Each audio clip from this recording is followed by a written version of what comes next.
Hi viewers, followers. நம்ம சேனலுக்கு புதுசாக இருந்தீங்கன்னா நம்ம சேனல் சப்ஸ்கிரைப் பண்ணிக்கோங்க. வீடியோக்குள்ளே போகிறதுக்கு முன்னால் நம்ம சேனல் பிடிச்சிருக்கு அப்படின்றவங்க 4 பேருக்கு ஷேர் பண்ணி விடுங்க. அதுக்கு முன்னால் இன்றைக்கி வெற்றி தலைவர் விஜய் அவர்களின் பதவியேற்பு விழா காலையில் ஒரு வீடியோ போட்டிருந்தோம். ஓரளவு போயிட்டுருக்கு. பதவியேற்பு நடந்து 1 மணி நேரம் ஆகலைங்க. முள் கிரீடம் தலையில் சுமந்துக்கிட்டு இருக்காரு நம்ம தலைவர் அப்படின்னு சொல்லியிருந்தோம்ல, நிறைவேற்றி காட்டிட்டாங்கல்ல. இங்கிட்ட பார்த்தீங்கன்னா கம்யூனிஸ்டில் இருந்து ஒரு பிரிவு தலைவர் விஜய் அவர்கள் கண்டிக்க தவறிட்டார். சரி அதான் போட்டு அப்படின்னு கொஞ்சம் நகர்ந்து போகிறோம். திரும்ப ஆரம்பிச்சிட்டாரு. என்ன இப்படி அரசியல், இப்போவே நாங்கள் கட்டி காத்து வந்த பாரம்பரியத்தை ஒரு நாளில் இப்படி விட்டு எறிஞ்சிட்டு வந்துட்டாங்க அப்படின்னு இங்கிட்டு ஒருத்தர். இப்படி நிறைய அவதூறுகளை பரப்ப ஆரம்பிச்சிட்டாங்க. அதுக்கப்புறம் பார்த்தீங்கன்னா, என்னங்க கரண்ட் பில்லு 200 யூனிட் ஃப்ரீன்னு சொன்னீங்க, கடைசியில் பார்த்தா 500 யூனிட்டுக்கு கீழே இருக்கிறவங்களுக்கு தான் அந்த 200 யூனிட் ஃப்ரீயாம்ல, 500 யூனிட்டுக்கு மேலே 1 யூனிட் போயிட்டாலும் அந்த பழைய நடைமுறை அந்த 100 யூனிட் தான் ஃப்ரீயாம்ல. இந்த மாதிரி 3 பிரச்சனையை கையில் எடுத்துக்கிட்டு அடிக்க ஆரம்பிச்சிட்டாங்க. வெற்றி தலைவர் விஜய் அவர்கள்ட்ட கேள்விகளாக கேட்டு தொலைக்க ஆரம்பிச்சிட்டாங்க. நான் தெரியாமல் தான் கேட்குறேன். நீங்களாம் மூத்த அரசியல்வாதிகளாக இருக்கிற நீங்கள் இவ்வளோ நாள் இந்த தமிழ்நாட்டில் இந்த அரசியல் பண்ணிட்டு தானே இருந்தீங்க. ஏன் உங்களுக்கெல்லாம் தெரியாதா? இன்றைக்கி நடந்த இந்த நிகழ்வுக்கும் வெற்றி தலைவர் விஜய் அவர்களுக்கும் ஏதாவது சம்மந்தம் இருக்கா? என்ன அரசியலை நாகரிகத்தோடு நீங்கள் பேசுகிறீங்க? எந்த இடத்துல எங்கள் வெற்றி தலைவர் விஜய் அவர்கள் எங்கள் தமிழ்நாட்டை விட்டு கொடுத்தாரு? தமிழ்நாட்டை விட்டு கொடுக்குறதுக்காக அவர் வந்திருக்காரா? உங்களையெல்லாம் தட்டி தூக்கி கொண்டுட்டு போய் நீங்கள் பண்ணின தவறுகளை எல்லாம் சுட்டி காமிச்சு உங்களுக்கான கொடுக்க வேண்டிய தண்டனைகளை கொடுக்குறதுக்காக தான் தலைவர் வந்திருக்காரு. அந்த அளவுக்கு செம காண்டில் இருக்காப்புல தலைவர் விஜய். ஆனால் நீங்கள் என்ன சொல்கிறீங்க? எங்களுக்கு தமிழ்தாய் வாழ்த்து முதல்ல வரணும். ஆமாங்க, அந்த பாரம்பரியத்தில் அந்த ஒரு இதை நாங்கள் எப்போவுமே மாறப்படுறது கிடையாது. நாங்களும் அந்த திராவிட சித்தாந்தத்தை கையில் எடுத்துக்கிட்டு எங்கள் வெற்றி தலைவரும் அதில் தான் வந்திருக்காரு. இன்றைக்கி நடந்த நிகழ்வுக்கும் வெற்றி தலைவர் விஜய் அவர்களின் தமிழக வெற்றி கழகம் அப்படின்ற கட்சி ஆட்சி அமைக்கும் இந்த அரசுக்கும் ஏதாவது சம்மந்தம் இருக்கா? சம்மந்தம் இருக்குன்னா சொல்லுங்கள், தலைவர்கிட்டே கேட்போம். இல்லை நாங்களாம் அரசியல் தற்குறின்னு கேட்டிங்கல்ல, நாங்கள் உங்களுக்கு ஏன்டா இப்படி தற்குறியாக போனீங்க? உண்மையிலே தற்குறி நாங்களா நீங்களா? உண்மையிலே நீங்கள் தற்குறித்தனமான ஒரு கேள்வியை கேட்குறதுக்கு யாருக்கிட்ட கேட்கணும்? இப்போ நடந்த நிகழ்வு யாரை கேட்க வேண்டியது? இன்றைக்கி நடந்த நிகழ்வு 3 நாள் தான் ஆகுது இந்த சட்டம் இயற்றி. மத்திய அரசால் இந்த சட்டம் இயற்றி இருக்காங்க. ஆல் ஓவர் இந்தியாவில் இருக்க அனைத்து மாநிலங்களிலும் இந்த 3 கீதங்கள் பாடப்படணும். என்னென்னா, இது ஏற்கனவே இதில் ஜாதி மதம் அடிப்படைகளாக கொண்டு இந்து மதத்தை மேல் தூக்கி நிற்கக்கூடிய பாடல் வரிகள் இருக்குது. அப்படின்றதுனால கிட்டத்தட்ட ஒரு 5 வருஷம் 6 வருஷம் 10 வருஷமாக கிடப்பிலே போட்டுட்டு இருந்தது.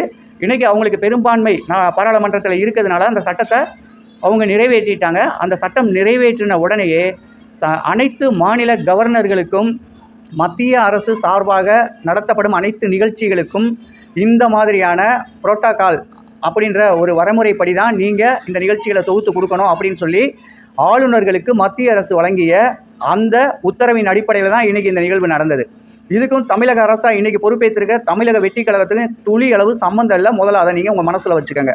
நீங்கள் சும்மா வீண் வதந்தி, வீண் புரளி, வீணால் எதையாவது ஒன்று புரளி இவங்களை கேட்டுகிட்டே இருக்கணும்டா, கேள்வியாக கேட்டுக்கிட்டே இருக்கணும்னு சொல்லி மென்மேலும் தமிழக வெற்றி கழகத்தின் வளர்ச்சிக்கு நீங்கள் பாடுபடுறீங்க அப்படின்றது நல்லா தெரிஞ்சிருச்சு. நீங்கள் உங்கள் மனசாட்சியை தொட்டு சொல்லுங்கள். ஆனால் திருமாவளவனே, நீங்கள் இதெல்லாம் கேட்குறீங்க. சென்னை 2019 காலகட்டத்தில் ஐயா எடப்பாடி பழனிசாமி அவர்கள் ஆட்சியில் ஒருத்தர் கால் மேலே காலை போட்டுக்கிட்டு நம்ம தமிழ்தாய் வாழ்த்து பாடும்போது எந்திரிக்க மாட்டேன்னு சொன்னார் ஒரு சாமி அவர்கள்.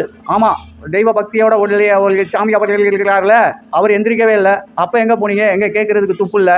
சரி அத்தான் விடுங்க, அப்படியே போயிட்டு போகுது. அப்படின்னா நம்ம வேல்முருகன் அவர்கள் மத்திய அமைச்சர் அவர்கள் நடத்தின தமிழ்நாடு அரசு விழாவில் அந்த திராவிட அந்த இருக்கும் பார்த்தீங்களா நம்ம வரிகளில், அதாவது நீராறும் கடலுடுக்க அந்த பாடலில் திராவிட அப்படிங்கிற திருநாடு அப்படிங்கிற ஒரு வரியவே வெட்டி சென்சார் பண்ணி எடுத்துகிட்டு ஒரு நிகழ்ச்சியை கொடுத்தாரு.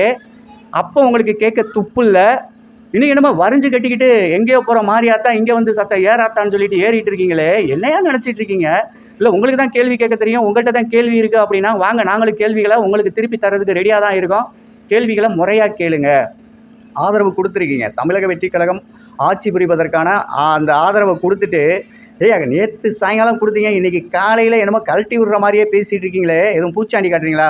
உங்களை அப்படியே கழட்டி விட்ருவோம்டா அப்படின்னு கழட்டி விடுங்க. எங்களுக்கு என்ன போச்சு? அது வேண்டியதே இல்லை. உங்கள் தயவால் எங்கள் தலைமை வாழணும்னு அவசியமே இல்லைன்ற அளவுக்கு நாங்கள் கேவலமாக கண்ணீர் சிந்திட்டு இருக்கோம். எங்கள் வெற்றி தலைவர் விஜய் அவர்கள் எங்களோட வழிகளுக்காக தான் உங்கள் வாசல் கதவு நின்றுருக்காரே தவிர, அவர் வாழ்க்கை பெருசாக வளரணும், வசதி வாய்ப்பு கூட்டிக்கணும், இங்கே தமிழ்நாட்டு மக்களோட பணத்தை எல்லாம் சுரண்டி எடுத்துகிட்டு போய் ஸ்வீட்ஸ் வங்கி வேர்ல்டு லெவல் வங்கியில் நம்ம ஒரு பெரிய ஆளாக வளர்ந்துடணும் அப்படின்றதுக்காக எங்கள் தலைவர் இந்த அரசியலை எடுத்துக்கிட்டு அரசியலை கொண்டுக்கிட்டு இந்த மக்களை சந்திக்கவே இல்லையா? ஜெயிச்சிட்டாரியா? இப்படிப்பட்ட தலைமை எந்த ஒரு அரசியலில் எந்த ஒரு மாநிலத்திலேயே இந்திய அளவில் காமிங்க பார்ப்போம். பிரதமர் வரைக்கும் இறங்கி வந்து வாக்கு கேட்டிருப்பார். தொகுதிகள் மாறாமல் தன்னோட என் கட்சிக்கு நீங்கள் வாக்களிங்க, என் வேட்பாளர் நிற்கிறாங்க அப்படின்னு சொல்லி உருகி இருப்பாங்க. மக்கள்கிட்ட எவ்வளவோ வாக்குறுதிகள் கொடுத்து வாக்கு கேட்டிருப்பாங்க. அதையெல்லாம் மிஞ்சி வெற்றி தலைவர் விஜய் அவர்கள் வாக்கு கேட்க போகலை. அதான் சொல்லுவாங்கல்ல, வாக்கு கேட்க போகலை, வாசல் கதவை தட்டலை, மக்கள்கிட்ட போய் நிற்கலை. மக்களாக கொடுத்தது இந்த பதவி.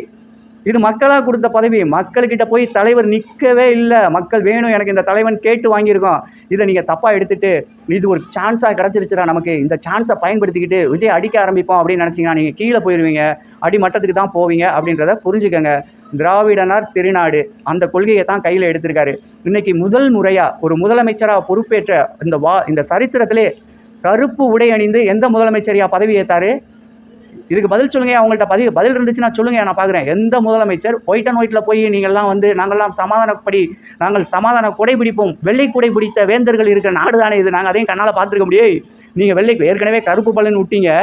அதுக்கப்புறம் பார்த்தீங்கன்னா ஏதோ ஓடிலாம் வருதுன்னு உடனே வெள்ளை கொடி கொண்டு வந்தோம் வேந்தரே அப்படின்னு போய் ஏர்போர்ட்டில் நின்னதெல்லாம் நாங்கள் மறந்துட்டோமா? அது எப்படி அவங்களுக்கு மட்டும் வெள்ளை கொடையே கிடச்சிச்சு அப்படின்லாம் கேட்க தோணுச்சு. சரி விட்டு தள்ளு, சனியை தொலையுது, இவங்க பொழப்பே இதுதானே அப்படின்னு சொல்லிட்டு நாங்களும் மறப்போம் மன்னிப்போம்னு நடந்துக்கிட்டு தான் இருந்தோம். எடுத்துக்கட்டி பேசணும்னு நினச்சிட்டோன்னு 1965 பேசுவோம். வரலாறு எங்கள் கையில் இருக்குது. ஆமாம், அதெல்லாம் விட்டுருவோம். அதனால் நீங்கள் தேவையில்லாத விஷயங்களை எல்லாம் நோண்டாதீங்க. அதை நோண்ட வேண்டிய அவசியமும் கிடையாது. இனி எங்கள் வெற்றி தலைவர் விஜய் அவர்களின் அரசியல் எப்படி இருக்குன்றதை பாருங்கள். தமிழக அரசால் அரங்கேற்றப்படும் தமிழக அரசு சார்ந்த நிகழ்ச்சிகளில் தமிழ்த்தாய் வாழ்த்து முறையாக பாடப்படும். இது எங்கள் கவர்மெண்ட்டை எங்கள் தலைவர் ஆள்றாரு, அவர் பார்த்துக்குவாருப்பா. நீங்கள் தான் பார்த்தீங்கல்ல, 60 வருஷம் பார்த்துட்டோம்ல, என்ன பார்த்துக்கிட்டீங்கன்னு எல்லாத்தையும் ஓட்டி விட்டீங்க. என்னென்ன கொடுத்துருக்கீங்க? கரண்டை கொடுத்துட்டீங்க, கல்வியை கொடுத்துட்டீங்க, வரி பணத்தை கொடுத்துட்டீங்க, ரோட்டை கொடுத்துட்டீங்க, நாட்டை கொடுத்துட்டீங்க, ஏர்போர்ட் வேணுமா இடத்த எடுத்துக்கன்னு கொடுத்துட்டீங்க, விவசாயத்தை அழிச்சிட்டீங்க, உதய் மின் திட்டம்னு சொல்லிட்டு மின்சாரத்தையும் கொடுத்துட்டீங்க. அவங்க நிர்ணயிக்கிற மின்சார கட்டணத்தை தான் தமிழ்நாட்டில் இருக்கவங்களுக்கு கட்டணும்னு சொல்லிட்டு எடப்பாடி போகிறேன்னு நீதானையா கையெழுத்தை போட்டு கொடுத்துட்டு போன? மொத்த தமிழ்நாட்டை அடை வச்சுட்டு போனது நீயா? எங்கள் வெற்றி தலைவர் விஜய் அவர்களா? இப்போ தான் வந்திருக்காரு, மீட்டு எடுப்பார், தமிழ்நாட்டை இந்தியாவின் முதல் மாநிலமாக கொண்டு வந்து நிப்பாட்டுவார். அதோட விட்டுருங்க, அதை அப்படியே போட்டோம். இந்த 500 யூனிட் மேட்டர்லாம் இருக்குல்ல, வறுமை கோட்டுக்கு கீழ் இருக்கக்கூடிய குடும்பங்களை தேர்ந்தெடுத்து வழங்குவோம் தான் அறிக்கை பூராமே கொடுத்துருக்கு. அறிக்கை சம்மந்தப்பட்ட நிகழ்வுகள் உங்களுக்கு சந்தேகம் இருக்குது, பிரச்சனை இருக்குன்னா நான் என் சேனலில் அவர் கொடுத்த அறிக்கைகள், அவர் அந்த பொதுமக்கள் வாக்கு சேகரிப்பு நிர்வாகிகள் கூட்டம் இங்கே பேசின வீடியோக்கள்லாம் இருக்குது. நான் உங்களுக்கு துணுக்காக எடுத்து அவர் பேச்சை நீங்களே கேளுங்க. எம்மாதிரி வாக்குறுதிகள் கொடுத்தாரு அப்படின்றத நீங்களும் புரிஞ்சுக்க முடியும். இவங்கெல்லாம் வந்து ஆதரவு கொடுக்குற மாதிரி கொடுத்துட்டு காலையில் கொடுத்த கமர்கட்டை குர்ரா கக்கு அப்படின்னு சொன்ன மாதிரி எனக்கு கொடுத்த ஆதரவை கொடு அப்படின்னு கேட்க ஆரம்பிச்சுக்கிட்டு இருக்காங்க. கேட்கட்டும், பார்ப்போம் எது நடக்குதோ நன்மைக்கே நடக்கும். வெற்றி தலைவர் விஜய் அவர்கள் வாகை சூடும் வரலாறு இன்னி தமிழகம் யார் கைக்கும் கிடையாது. இருக்கும் காலமுறை வெற்றி தலைவர் விஜய் கையில் தான். அன்பு உறவுகளே, எவன் என்ன சொன்னாலும் சரி, யார் என்ன பேசினாலும் தயவு செஞ்சு காதில் வாங்காதீங்க. அவங்க சண்டையில் இருக்கிறதுக்கு நம்மளோட தெரியுறாங்க, அது நமக்கு வேலை கிடையாது. நம்ம தலைவர் வந்து மக்களுக்கு சேவை செய்ய வந்திருக்காரு. மது ஒழிப்பை நடத்திடுவோன்ட்டாரு. 2வது பெண்களுக்கான பாதுகாப்பை கொடுத்துருவோன்ட்டாரு. 200 யூனிட் மின்சாரம் இலவசம் அப்படின்றத கொடுத்துருவோன்ட்டாரு. பெரிய திட்டங்க. நான் கார் வச்சுருப்பேன், ஏசி இல்லாமல் இருக்க மாட்டேன். 2 ரூமில், ஒரு ரூமில் சும்மாவே ஓடிக்கிட்டு இருக்கேன் ஏசி, இன்னொரு ரூமில் நான் படுக்கும்போது ஏசி ஓடும்.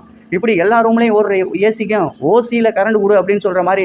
இல்லை அவர் ஈவி கார் வேறு வச்சுருக்கேன், அந்த காருக்கு அந்த கரண்டையை யூஸ் பண்ணிக்குவேன். இதெல்லாம் நியாயமாங்க? நம்மளே மனசார நம்மளே இறங்கி வந்து ஐயா என்கிட்ட காரு பங்களா எல்லாமே இருக்குது, நான் இருக்கிற கரண்ட்டுக்கு நானே கட்டிக்கிறேன் அப்படின்னு நாங்கள் சொல்ல ஆரம்பிச்சிட்டோம். எங்களுக்கு இலவசங்கள் என்பதை தவிர்த்துக்கிறோம் அப்படின்னு நாங்களே எழுதி கொடுக்க ஆரம்பிச்சிட்டோம். இப்படி திராணி இருந்துச்சுன்னா ஐயா முதலமைச்சர்லேருந்து, எம்பியிலேருந்து, எம்எல்ஏலேருந்து, வாக்காளர்களில் நாங்கள் எப்படி ஏழைகளாக இருக்கக்கூடிய எங்கள் அண்ணனின் திட்டங்களுக்கு பங்களிப்பு கொடுக்குறோமோ, நீங்கள் கோடி கோடியாக வச்சுருக்க நீங்களும் இறங்கி வந்து எங்களுக்கு இந்த திட்டங்களில் வேண்டாம், ஏழைகளுக்கு கொடுங்க, இந்த திட்டங்களில் மிச்சப்படக்கூடிய காசுகளை எடுத்து வீடு கட்டி கொடுங்க, கூரை வீடுகள் ஓட்டு வீடுகள் இல்லாத நாடாக மாற்றுங்க அப்படின்னு சப்போர்ட் பண்ணுங்க ஐயா, சப்போர்ட் பண்ணுங்கள். ஓசி வேணான்னு சொல்லுங்கள். பணம் இருக்கிறவன் பணம் இருக்குன்றதை ஒத்துக்க. இல்லை நானும் ஏழை தான், 10 வீடு தான் வச்சுருக்கேன், அதில் 8 வீடு வாடகை தான் நான் வாங்கி பேங்கில் போடுறேன், 2 வீடு வாடகை வாங்கி நான் சின்ன வீட்டுக்கு கொடுக்க வேண்டியிருக்கு, அதனால் கட்டாதியா, இந்த 2000 எனக்கு கொடுங்க அப்படின்னு கேட்குறத விட்டுட்டு அரசுக்கு உண்மையாயிருங்க, அரசுக்கு ஒத்துழைப்பு கொடுங்க. வெற்றி தலைவர் விஜய் அவர்களின் இந்த அரசு நிச்சயமாக ஏழைகளுக்கான அரசு, அதில் எந்த மாற்றமும் இல்லை. நன்றி, வணக்கம். அடுத்த வீடியோவில் வர்றேன். எவன் என்ன பேசினாலும் கமெண்ட் பாக்ஸில் சொல்லுங்கள். அந்த வீடியோ எடுத்து போட்டு அவனை செஞ்சு விட்ருவோம். ஒன்றும் பிரச்சனை கிடையாது, நல்லதே நடக்கும். வெற்றி தலைவர் விஜய் வாழ்க, தமிழக வெற்றிக் கழகம் வளர்க.